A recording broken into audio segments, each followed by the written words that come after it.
Assalamualaikum warahmatullahi wabarakatuh. Waalaikumsalam warahmatullahi wabarakatuh. Alhamdulillahilladzi tasaffa bil kamalat, wassalatu wassalamu ala sayyidina Muhammadin alladzi qayyada bil mu'jizat, wa ala alihi wa sahbihi alladzi fa'alul hasanat wajtanabul munkarat. Amma ba'du. Qala rabbi shrah li sadri wa yassir li amri wahlul 'uqdatam min lisani yafqahu qawli. Subhanaka la ilma lana illa ma 'allamtana innaka antal alimul hakim. Alhamdulillah, pada kesempatan kali ini kita bisa bertemu kembali dalam kajian ilmu yang insyaallah dalam kesempatan ini kita akan melanjutkan kajian kita dari kitab Qamiyut Tughyan, yang pada kesempatan kali ini kita akan membicarakan tentang cabang iman ar-raja. Ar-raja ini berharap kepada dirahmatillahi ta'ala, kepada rahmat Allah ta'ala. Di dalam kitabnya Syekh Nawawi At-Tanara rahimallahu ta'ala menyampaikan sebagai berikut: ar-raja'u dirahmatillahi ta'ala, mengharapkan kepada rahmat Allah ta'ala. Sebagaimana Allah berfirman, qala Allah ta'ala, qul ya ibadiyalladzina asrafu ala anfusihim la taqnatu min rahmatillah. Katakanlah olehmu Muhammad, ya ibadiyalladzina asrafu, wahai hamba-hamba kami yang telah melampaui batas, ala anfusihim, atas diri mereka sendiri, la taqnatu min rahmatillah, janganlah berputus asa dari rahmat Allah. Saudara-saudara sekalian, di dalam kesempatan ini Allah mengingatkan kepada kita bahwa sebagai hamba-hambanya yang beriman, jangan sekali-kali berputus asa dari rahmat Allah. Jadi mengharap rahmat Allah Ta'ala ini merupakan cabang iman. Artinya sebagai hamba Allah yang beriman, mestilah kita ini senantiasa mengharapkan rahmat Allah. Tidak boleh seorang yang beriman ini berputus asa dari rahmat Allah. Tidak boleh, ya. Bahkan Allah sendiri mengatakan tadi, ya, bahwa wahai hamba-hambaku yang telah melampaui batas. Nah, asrafu di sini adalah orang-orang yang melampaui batas di dalam perilakunya. Jadi ada manusia-manusia, orang-orang Islam yang dalam perilaku kehidupannya termasuk kategori melampaui batas. Perbuatan apa yang melampaui batas? Perbuatan yang melanggar perintah-perintah Allah. Nah, perbuatan yang melanggar perintah Allah itu namanya perbuatan yang melampaui batas, yang notabene berarti perbuatan itu mengandung dosa. Ala anfusihim, terhadap diri mereka sendiri. Jadi melampaui batas ini sebetulnya dia merugikan dirinya sendiri. Melampaui batas terhadap dirinya, terhadap ketentuan-ketentuan keharusan pada dirinya. Boleh juga masuk dalam kategori menzolimi diri sendiri. Dia telah menganiaya diri sendiri dengan berbuat dosa. Pada hakikatnya setiap orang yang melakukan perbuatan dosa itu dia telah melampaui batas dan dia telah menzolimi dirinya sendiri, menjatuhkan dirinya di dalam kerusakan, menjatuhkan dirinya di dalam kehinaan, yaitu perbuatan dosa tadi. Makanya dikatakan ini melampaui batas. Tetapi Allah tetap membuka pintu ampunannya di sini dengan mengatakan la taqnatu min rahmatillah. Janganlah kalian itu berputus asa dari rahmat Allah. Saudara-saudara sekalian, mari kita lihat begitu Rahman dan Rahimnya Allah. Sampai-sampai kepada seorang pendosa pun, kepada hambanya yang melampaui batas pun, Allah senantiasa mengatakan, jangan berputus asa kamu dari rahmatku, kata Allah. Jangan berputus asa. Begitu maha baiknya Allah. Ya, begitu maha baiknya Allah. Sudah membuka pintu lebar-lebar untuk tetap berharap kepada kasih sayang Allah, untuk tetap berharap kepada rahmat Allah. Seberapa buruk pun diri kita, maka sebagai orang yang beriman tidak boleh berputus asa. Apapun keadaan diri kita dalam kehidupan, seorang beriman tidak boleh berputus asa. Ya. Seburuk apapun kehidupan kita, seburuk apapun keadaan kita, tidak boleh berputus asa. Karena Allah mengampuni setiap dosa-dosa. Dan Allah itu maha pengampun, juga maha penyayang. Ya. Innahu huwal ghafurur rahim. Sesungguhnya dia Allah itu maha pengampun dan maha penyayang. Nah, saudara-saudara sekalian, kalimat ini semestinya menjadikan sebuah motivasi bagi kita. Semestinya senantiasa menimbulkan pikiran-pikiran yang positif, ya. Penuh harapan kepada Allah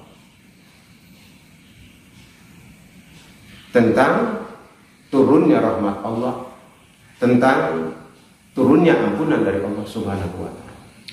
Termasuk seberapa banyak pun dosa yang pernah kita lakukan di masa lalu, maka apabila orang itu ingin kembali kepada Allah, ingin bertaubat kepada Allah, maka Allah bukakan pintu-pintu taubat itu.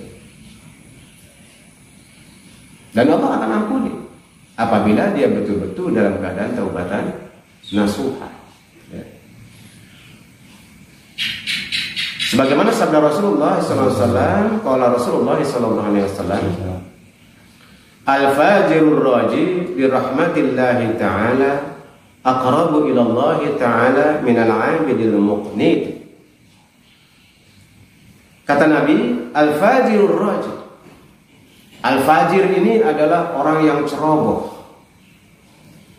Ceroboh di dalam berperilaku. Orang yang gegabah itu al-fajir. Gegabah ngomongnya, gegabah perbuatannya, nggak pakai aturan. Ini namanya al-fajir. Orang-orang fajir. Ya. Makanya di dalam surat As-Sam disampaikan fa'alhamaha fujuraha wa taqwa. Diilhamkan ke dalam diri manusia itu sifat-sifat fajir dan juga sifat-sifat takwa. Fajir ini dalam diri manusia ada.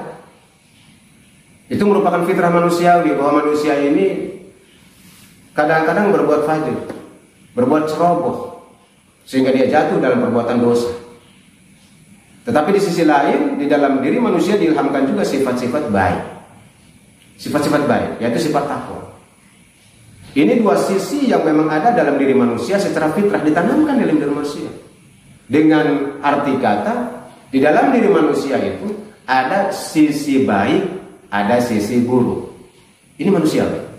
Ya. Ada sisi gelap, ada sisi terang. Ini manusia. Oleh karena itu, karena ini adalah merupakan sifat yang manusiawi, ya, Allah tentu saja melalui lisan Nabi-Nya Rasulullah SAW memesankan kepada kita semua agar senantiasa tetaplah mengharap rahmat Allah, tetaplah mengharapkan ampunannya, ya, tetaplah kembali kepadanya. Bahkan dikatakan al-fajirur raji, seorang yang ceroboh, seorang yang terlanjur berbuat dosa, kesalahan, kemaksiatan. Raji, ar-raja, seorang pendosa, seorang yang ceroboh, yang mengharapkan li rahmatillahi ta'ala, yang mengharap rahmat Allah Ta'ala, aqrabu ila Allah Ta'ala, itu lebih dekat kepada Allah Ta'ala. Ini Nabi ngomong begitu. Minal 'abidil muqnid, dibandingkan dengan seorang ahli ibadah yang berputus asa dari rahmat Allah. Jadi seorang yang ceroboh yang mengharapkan, seorang yang ceroboh yang tetap mengharapkan rahmat Allah itu lebih dekat kepada Allah dibandingkan seorang yang ahli ibadah tetapi dia berputus asa dari rahmat Allah. Nah, ini mengandung pesan kepada kita saudara-saudara sekalian, ketika kita menjumpai orang yang tergelincir, terlanjur berbuat salah, terlanjur buat dosa, jangan cepat-cepat kita menghakimi dia. Jangan cepat-cepat menganggap dia buruk. Jangan cepat-cepat memvonis dia sebagai manusia yang laknat. Jangan dulu. Karena boleh jadi di sela-sela keburukan dia, di sela-sela perbuatan dosa yang dia lakukan, dia tetap mengharap rahmat Allah. Ya Allah, ketika dia tergelincir nih dan perbuatan salah, kemudian dia tiba-tiba ingat, ya Allah, maafkan saya. Saya ini salah, ya Allah, saya ini dosa, ya Allah. Ampunilah saya. Nah, orang yang pendosa seperti ini berarti dia tetap mengharap rahmat Allah. Ini lebih dicintai oleh Allah, ini lebih dekat dengan Allah Subhanahu wa taala, artinya lebih dekat dengan Allah taala ini lebih dekat kepada ampunannya. Karena ketika seseorang mengharapkan rahmat Allah, maka dia lebih dekat kepada pintu taubat. Karena apa? Karena dia menyadari bahwa yang dilakukan adalah salah. Dia menyadari bahwa yang dilakukan adalah dosa. Hanya terlanjur saja karena hawa nafsunya. Dibandingkan ahli ibadah yang putus asa. Di sisi lain ada orang yang beribadah rajin, sholatnya rajin, baca Qur'annya rajin, kemudian zikirnya juga rajin, tetapi kesehariannya dia senantiasa putus asa dari rahmat Allah. Salah satu contoh misalkan, seringkali ada kalimat-kalimat yang seperti ini yang diucapkan oleh seseorang. Saya udah rajin sholat, 5 waktu gak pernah tinggal, baca Quran pun begitu, zikir apalagi, tapi kok hidup saya begini terus ya? Kok hidup saya masih tetap miskin ya? Sementara orang lain yang gak pernah sholat, gak pernah puasa, gak pernah ngaji, gak pernah nuntut ilmu, kok hidupnya senang kelihatannya. Nah, berarti dia berputus asa dari rahmat Allah. Ini orang yang berputus asa dari rahmat Allah. Dia tidak paham bahwa sesungguhnya ketika dia bisa ibadah, ketika dia bisa salat, ketika dia rajin ngaji, ketika dia rajin zikir, itu merupakan nikmat dari Allah. Itu merupakan rahmat dari Allah. Dia tidak menyadari. Itu sebagian daripada nikmat yang diberikan Allah kepada hamba tersebut, sehingga dia menjadi orang yang ahli ibadah. Tetapi kalau dalam etika dan keyakinannya senantiasa berputus asa dalam keseharian, senantiasa mengeluh, ya, senantiasa mengeluh, berarti dia berputus asa dari rahmat Allah. Nah, ini akan menyebabkan dia jauh dari Allah, bukan semakin dekat dengan Allah. Jadi ibadahnya tadi, sholatnya tadi, zikirnya tadi, ngajinya tadi bukan semakin mendekatkan kepada Allah, ya, hanya merupakan ibadah ritual saja. Nah, berbeda dengan yang tadi, ya, seorang yang keterlanjuran berbuat salah, berbuat dosa, tetapi dia menyadari bahwa itu dosa, ya, dia menyadari, kemudian dia istighfar kepada Allah, gitu. Mohon ampun, saya salah ya Allah, saya terlanjur ya Allah, saya tergelincir ya Allah, ampuni. Nah, ini dimungkinkan dia akan dekat kepada taubat, akan dekat kepada taubat. Oleh karena itu, saudara-saudara sekalian, semestinya ini menjadi sebuah inspirasi dan motivasi kepada kita semua bahwa tidak pantaslah bagi orang-orang yang beriman untuk berputus asa dari rahmat Allah. Karena begitu banyaknya nikmat yang Allah berikan kepada kita, ya, tidak sebanding sebetulnya dengan ibadah kita yang kita lakukan kepada Allah dibandingkan dengan begitu banyaknya nikmat dari Allah Subhanahu wa taala. Begitu banyaknya rahmat yang diberikan Allah kepada kita, tidak sebanding sebetulnya. Tidak sebanding. Dan kemudian tadi juga Karena Allah itu memiliki sifat Ar-Rahman Ar-Rahim. Allah juga memiliki sifat Al-Afu, Al-Ghafur, Maha Pengampun, Maha Pemaaf. Nah, ini adalah merupakan pintu-pintu yang dibukakan oleh Allah bagi hamba-hambanya yang mau kembali kepadanya, yang mau kembali kepada Allah Subhanahu wa Ta'ala. Hanya kadang-kadang manusia tidak mau menempuh jalan itu. Allah sudah bukakan kasih sayangnya sedemikian rupa. Artinya Allah memanggil, dekatlah kamu kepada aku, betul dekat. Irji, dekatlah. Tapi manusianya senantiasa menjauh. Manusianya selalu husnuzon kepada Allah Subhanahu wa Ta'ala. Sepertinya dia tidak memahami bahwa Tuhan kita, Allah Azza wa Jalla itu adalah zat yang maha pengasih dan maha penyayang. Kasih sayang yang melebihi daripada kasih sayang orang tua kepada anaknya. Oleh karena itu, marifat kepada Allah ini menjadi bagian yang sangat penting untuk meningkatkan rasa harap kita kepada Allah Subhanahu wa Ta'ala. Waruwiya an Umar an Zaid bin Aslam, yang diriwayatkan dari Sayyidina Umar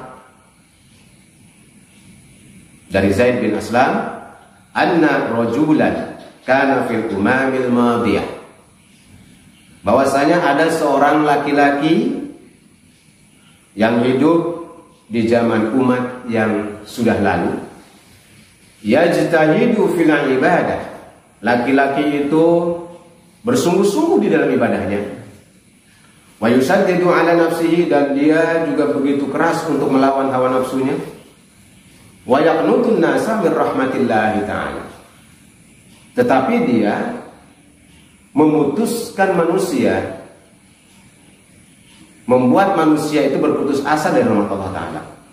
Jadi di sini ada sebuah riwayat bahwa di zaman dulu, di zaman umat dahulu, ya, umat yang terdahulu itu di zaman sebelum Nabi Muhammad SAW, berarti ada seorang laki-laki, dia bersungguh-sungguh dalam ibadahnya, sholatnya, puasanya, zikirnya, baca Quran dan sebagainya lah, begitu ya, baca kitabnya itu bersungguh-sungguh. Kemudian juga dia bersungguh-sungguh juga sangat keras untuk melawan hawa nafsunya.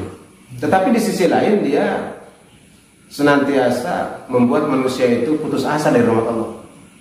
Nah, ini kelemahan dia ahli ibadah, tetapi kelemahan dia membuat manusia itu putus asa dari rahmat Allah.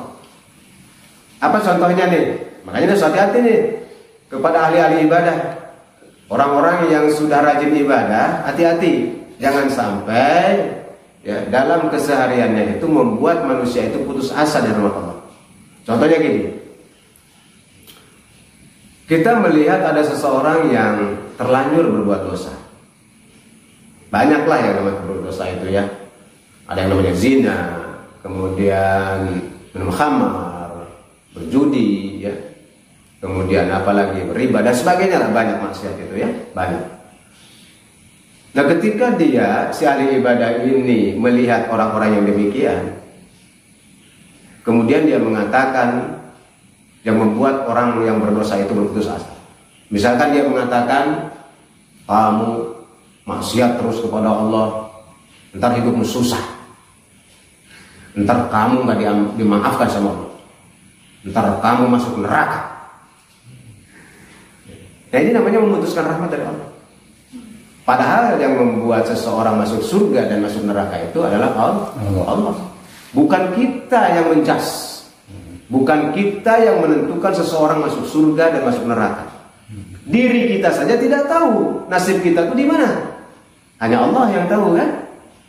Apakah nasib kita di akhirat nanti di surga kah atau di neraka? Allah lah, kan Allah yang tahu. Dan itu adalah hak Allah Subhanahu wa Ta'ala untuk memasukkan hambanya kepada surga atau neraka.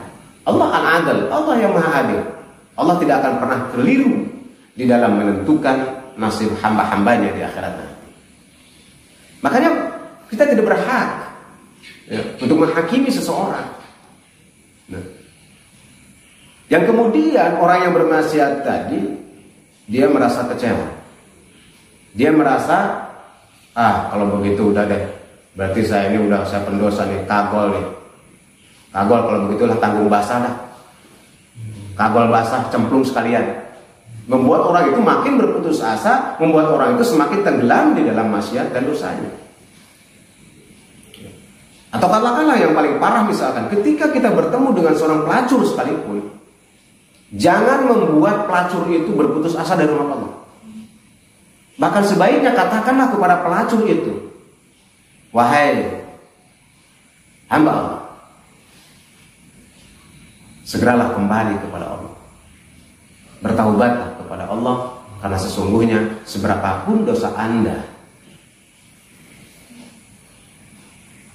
jika Anda mau bertaubat dengan taubat yang sesungguhnya, taubat nasuha, maka Allah akan ampunkan dosa-dosanya. Katakanlah seperti itu, sehingga timbul harapan bagi dia untuk taubat, untuk memperbaiki diri. Jangan kemudian dikatakan kamu tidak akan diampuni dosamu oleh Allah, kamu adalah penghuni neraka. Nah, itu namanya memutuskan rahmat Allah. Sementara Allah sendiri membuka pintu ampunannya. Bahkan Allah sendiri mengatakan, la taqnatu min rahmatillah. Janganlah kalian berputus asa dari rahmat Allah. Maka siapalah diri kita yang kemudian memutuskan rahmat Allah. Nah, di dalam riwayat ini ada seorang ahli ibadah, mungkin merasa dirinya lebih baik dibandingkan orang lain, sehingga dia menjudge orang itu seburuk-buruk manusia. Summa mata, kemudian matilah laki-laki itu, meninggal. Faqala, kemudian laki-laki itu berkata, ya Rabbi, mali indaka, wahai Tuhanku, hartaku ada di sisimu. Faqala, kemudian Allah berfirman kepada laki-laki itu, lakan nar, bagimulah neraka. Terkejut tuh si ahli ibadah itu. Dia terkejut banget, karena dia sudah mengatakan bahwa mali indaka, hartaku itu berarti amal ibadahnya, bekalnya selama di dunia kan. Ya, itu sebagai harta. Harta di akhirat itu adalah bekal ibadah. Di dunia itu, di akhirat menjadi hartanya. Dia mengatakan hartaku ada pada sisimu kepada Allah. Saking yakinnya karena dia ahli ibadah. Dia rajin sholat, lagi ngaji, rajin zikir. Dia mengatakan kepada Allah, hartaku ada di sisimu ya Allah, begitu. Tapi apa jawaban Allah? Lakanna, bagimu neraka. Terkejut kan? Dia sudah yakin bahwa dia akan masuk surga, kok saya jadi ahli neraka? Kemudian dia berkata lagi, faqala ya Rabbi, fa aina ibadati wa ijtihadi. Wahai Tuhanku, lalu di mana ibadahku selama ini? Wa ijtihadi, dan kesungguhanku dalam beriman. Dia bertanya kan, kok bisa dikatakan masuk neraka ya Allah? Dia bertanya pada Allah, wahai Tuhanku, kalau begitu, kemana ibadahku selama ini dan kesungguhanku di dalam melawan hawa nafsu selama ini? Faqala, Allah berfirman kepada laki-laki itu, innaka taqnutun nasa mir rahmati fid dunya. Sesungguhnya kamu telah membuat manusia berputus asa dari rahmat kami selama di dunia, kata Allah kepada orang itu. Fa ana aqnutuka al-yauma mir rahmati. Maka kami, kata Allah, aqnutuka, membuat kamu berputus asa pada hari ini, mir rahmati, dari rahmat kami, kata Allah. Karena orang ini yang ahli ibadah tadi membuat setiap manusia berputus asa dari rahmat Allah, bukan malah diarahkan kepada rahmat Allah, tetapi malah dijauhkan dari rahmat Allah. Maka pada yaum itu, pada saat itu, di yaumil akhir nanti itu, Allah mengatakan kepada hamba itu, karena dulu selama di dunia kamu senantiasa membuat orang berputus asa dari rahmat Allah, maka pada hari ini aku, kata Allah, kami membuat kamu berputus asa dari rahmatku. Nah, itulah saudara-saudara sekalian, ya. Masya Allah, ini juga harus menjadi amaran bagi kita. Hendaklah kita berhati-hati di dalam bersikap, berucap, dan berperilaku, serta memberikan penilaian kepada sesama hamba-hamba Allah. Yang terbaik adalah arahkanlah manusia, bimbinglah manusia, tuntunlah manusia kepada jalan Allah. Jangan dibenamkan mereka, walaupun mereka saat itu jatuh dalam kemaksiatan, Tetapi boleh jadi ketika pintu hidayah terbuka dan Allah ampunkan dia, maka boleh jadi dia menjadi orang yang lebih baik daripada diri kita ketika taubatnya diterima. Karena begitu taubatnya diterima oleh Allah, maka hapuslah dosa-dosanya yang lalu. Nah, ini hendaknya kita berhati-hati berhadapan dengan siapapun, termasuk kepada orang-orang yang terlanjur berbuat salah. Justru kewajiban kita yang telah diberi hidayah oleh Allah, yang telah diberi ilmu oleh Allah, yang telah diberi nikmat oleh Allah untuk bisa dekat kepada Allah, tuntunlah manusia, ajaklah manusia kepada jalan Allah. Siapapun dia, seburuk apapun manusia, karena dia adalah saudara kita seiman. Sepanjang dia masih mengucapkan 2 kalimat syahadat, dia adalah saudara kita. Bimbinglah dia, jangan dijauhkan dari Allah, jangan diputuskan rahmatnya dari Allah Subhanahu wa ta'ala. Karena pada di akhirat nanti akan terjadi dialog seperti tadi, yang membuat menyesal akibat perbuatan yang tadi. Saudara-saudara yang dirahmati oleh Allah, wa haqiqatur rajai wartiyahul qalbi. Pada hakikatnya harapan tadi, harapan itu adalah yaitu merasakan di dalam hati, lintidhari ma huwa mahbubun indahu. Jadi merasakan di dalam hati, menantikan sesuatu yang dicintai berada dalam sisinya. Ini hakikat harapan. Hakikat daripada ar-raja, menurut Imam Al-Ghazali di dalam kitab Ihya Ulumuddin dikatakan bahwa hakikat sebuah harapan, ini kita mesti paham juga, harapan itu ya seperti apa. Ar-raja yang benar itu seperti apa? Bahwa hakikatnya ar-raja itu adalah merasakan di dalam hati untuk menantikan sesuatu yang dicintainya itu ada pada dirinya atau dimilikinya. Jadi kita mengharapkan sesuatu yang menjadi miliknya. Ini adalah harapan. Menginginkan sesuatu yang dicintainya menjadi miliknya. Ini adalah harapan. Walakin dzalikal mahbubul mutawaqqa'u. Nah, tetapi hal yang demikian, harapan itu yang diinginkannya atau yang dicintainya itu, yang diangan-angankan itu, la budda wa yakuna bisabab. Maka mau tidak mau, harapan itu mesti ada sebab-sebab yang mendukungnya. Ini harapan yang benar. Jadi ketika berharap sesuatu, maka harus ada sebab-sebab yang menuju kepada terwujudnya harapan tadi.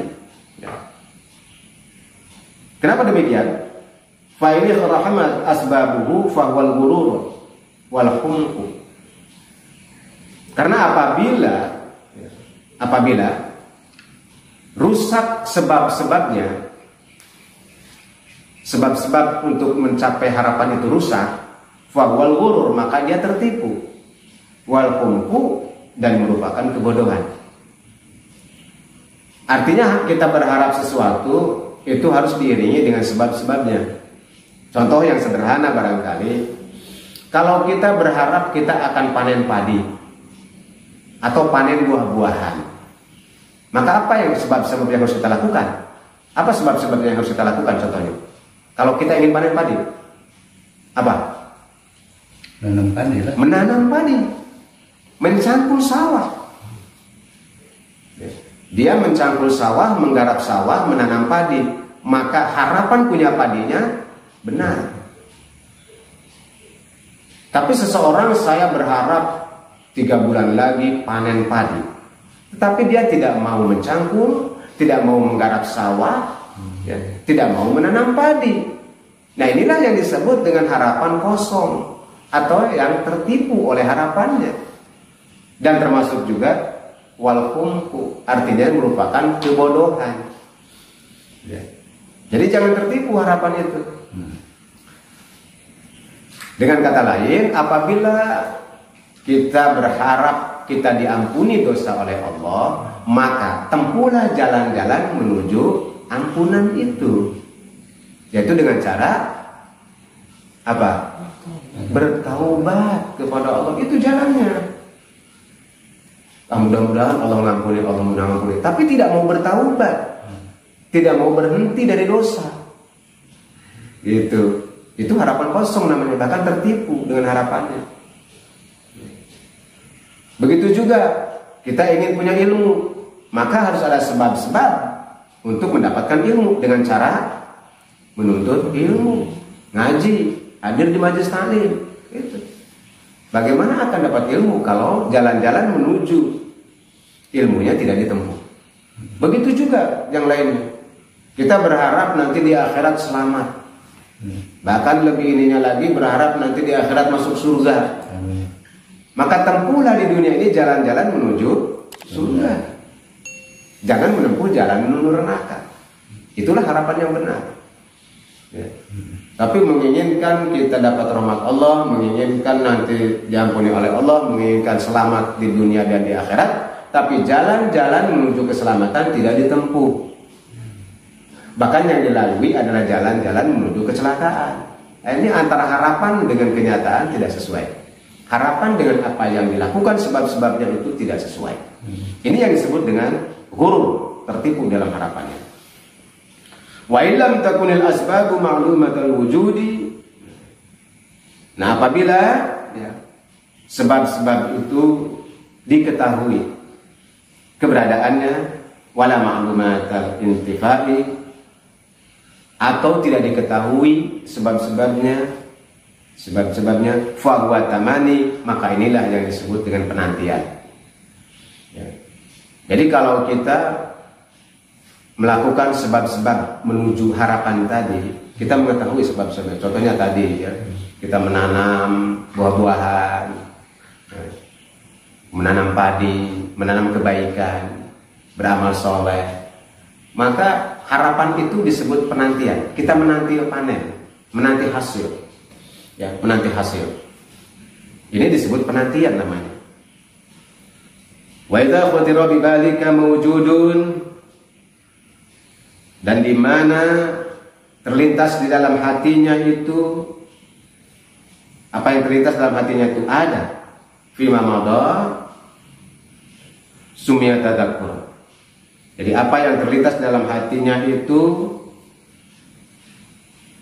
ada di waktu yang sudah lewat, maka sumya tadakkur, maka ini yang disebut dengan pengingat-ingat.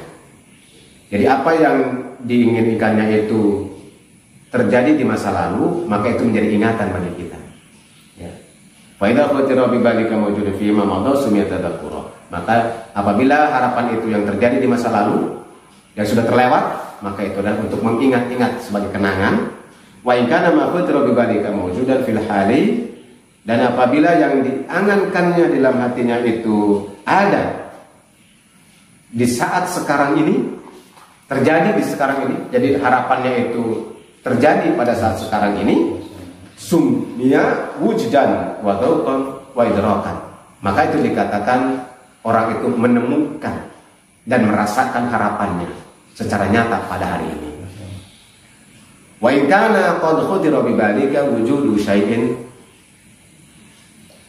dan ketika apa yang diinginkannya dalam hatinya itu tentang sesuatu itu terjadi, fal istiqbali, yang diharapkannya itu, fal istiqbali, yang diharapkannya itu, wa ghalaba dzalika ala qalbika, yang mengkhawatirkan, ya, mengkhawatirkan, yang dikhawatirkan dalam hatinya, summa intidharun wa tawaqqufan, maka ini disebut sebagai penantian yang ditunggu-tunggu.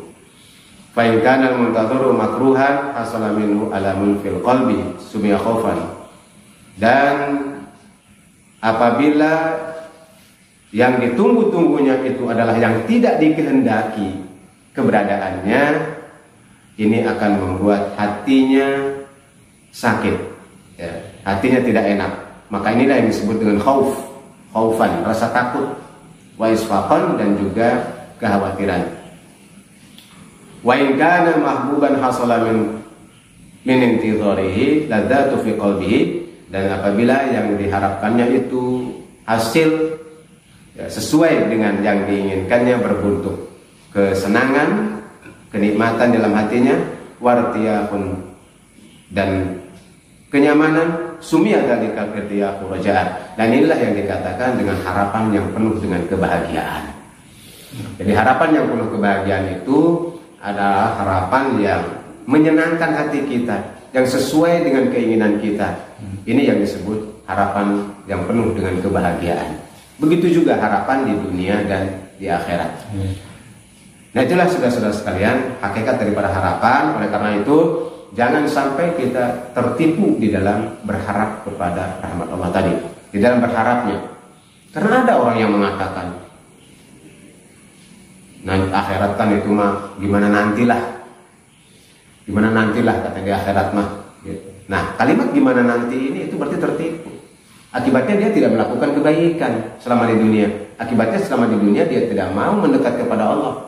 Di dunia tidak mau beribadah kepada Allah. Di dunia tidak mau menuruti perintah Allah. Dia mengatakan urusan akhirat nantilah, itu masih jauh, belum tentu. Nah, ini tentu saja harapan yang salah. Ini adalah harapan yang keliru, penilaian yang keliru. Justru sekaranglah saatnya kita harus melakukan sebab-sebab sehingga timbulnya harapan tadi. Sebab-sebab timbulnya harapan tadi. Sehingga hanya orang yang melaksanakan sebab-sebab itulah ya yang boleh dikata pantas untuk berharap. Seperti layaknya tadi, seorang petani yang menanam padi, maka petani itulah yang pantas berharap untuk panen padi. Sementara orang yang tidak pernah menanam padi, maka dia tidak pantas untuk mendapatkan panen padi. Karena itu adalah merupakan harapan yang kosong. Begitulah perumpamaannya di dalam berharap kepada rahmat Allah, berharap kepada keselamatan di dunia dan di akhirat. Begitu juga di dalam setiap aspek kehidupan apapun. Yang terpenting adalah lakukanlah asbab-asbab menuju kepada tercapainya harapan itu. Selebihnya bertawakallah kepada Allah. Tetap husnuzon kepada Allah, tetap mengharap rahmat Allah. Kita sebagai hambanya hanya berkewajiban untuk melaksanakan ikhtiar seperti apa yang diperintahkan oleh Allah dan Rasulullah SAW. Itulah pada kesempatan ini salah satu cabang iman, yaitu berharap kepada rahmat Allah Subhanahu wa taala, ar-raja. Mudah-mudahan ada manfaatnya bagi kita semua, dan mohon maaf apabila ada kekeliruan di penyampaian ini. Hadanallahu wa iyyakum ajma'in. Wallahu muwaffiq ila aqwamit thoriq.